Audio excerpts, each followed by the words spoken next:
Alright guys, this has been Bailey in a vape bin, and yeah, decided to shave the face. But anyway, I said I have new calipers for these two. Well, here they are. Dang, that's shaky. Sorry guys. But yeah, I got Brembos for both bikes, and we're gonna go ahead and show you the weight difference and the install. Plus see if it gets rid of some brake drag. And be a big upgrade for the Gixxer 1K and the Busa. Now, my Busa is an 09, so I still have the Takikos on it. And then this one obviously has the Takiko. So right now, and these Brembos are also 17 plus Gixxer Brembos.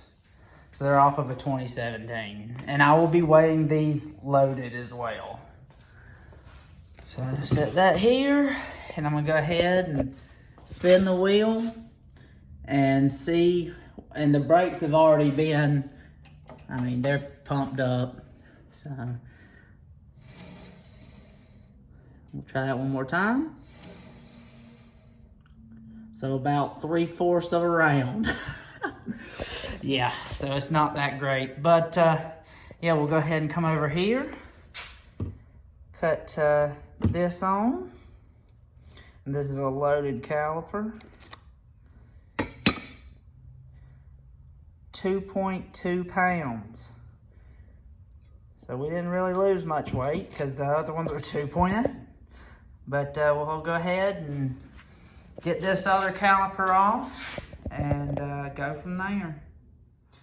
All right, so stock is 2.07.95, so 2 pounds, 7 ounces, and 0.95. So basically, exactly 5 ounce weight loss going to the Brembos.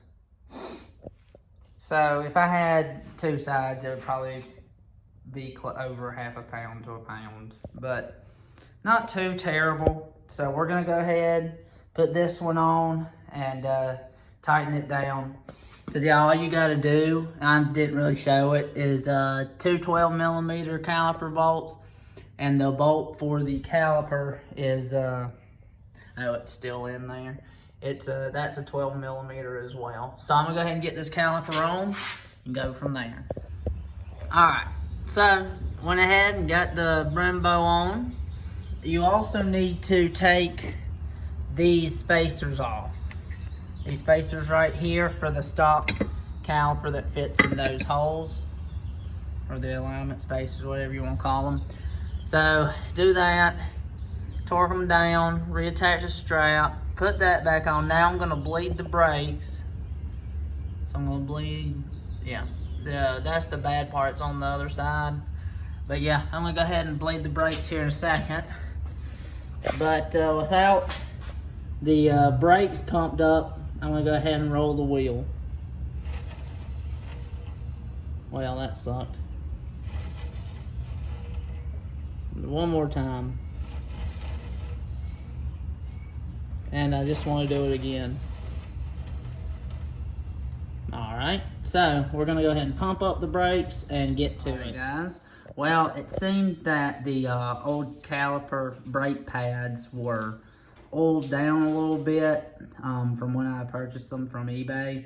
So I went ahead and grabbed some new EBC double H centered pads, and then I cleaned off the rotor and sanded it. So this is me spinning the wheel with no brakes applied, so the pads are not touching the rotor.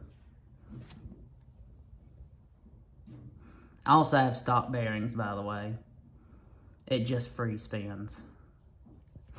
All right, now I'm gonna pump up the brakes right here. All right, now we got some lever action going. I'm gonna go ahead and, well then. You might need to break these pads in. All right, guys, we are back, and we decided not to use the Brembos. I heard that they reduce drag, were a pound lighter, all this, but in actuality, they were only 5 ounces lighter, loaded caliper to loaded caliper, and they create a little bit more drag, but the braking was tremendous. Like if you have a track bike, they're perfect. So I'm just gonna go ahead and sell them, and I'm not gonna put them on either bike, obviously. But we got in the other rotor for the Busa, so I'm gonna go ahead and get into that. And as I showed you guys before, of course, this rotor's warped. That's why it doesn't go anywhere. So we're gonna pull the caliper off, axle out, wheel off. You know the drill. Alrighty, well, the disc is off. See, that's how bad it's warped. You can hear it. All right, let's see how much a stock rotor weighs over here. There's the new rotor. Let me clean off the spot. All right, so here we go. Stock rotor weight. 3 pounds, 5.6 ounces. All right, aftermarket rotor weight.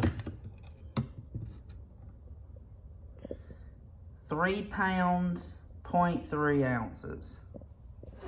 So that's pretty good. And I want to thank my buddy David Fields for finding me a used rotor just in time for me to hopefully hit the track this weekend. So I know it is an Arashi, so the Arashi cheaper rotors are 3 pounds even, basically. So people don't like them, people like them.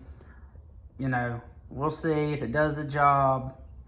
You know, and go from there. So I'm just glad to have a street rotor. So let's put her on. I also want to add before I install these are floating rotors. They have the clips behind them, so they're not, I don't think they're actually full floating because they don't move, and usually floating moves right here, but they do have some better floating qualities than OEM to them. Alrighty, rotor's on. Everything's tightened and torqued, and you can tell these do float because when you hit the brakes, you can kind of hear them. Well, not really right now, but anyway, here comes some wheel spin. It's still not the greatest. I'm gonna have to, good thing these are floating, so. But yeah, we're just gonna try them out and go from there. Alright guys, so that does it for this video. Just like, subscribe, hit the bell, you know how it is. Up next, we're gonna probably do some more to that bike, and then we're gonna, I still have to change the clutch in this one, and yeah, that's pretty much it. And then we hit the track again, try to go to Brainerd to see if we can chomp off a few tenths. Alright, see you guys.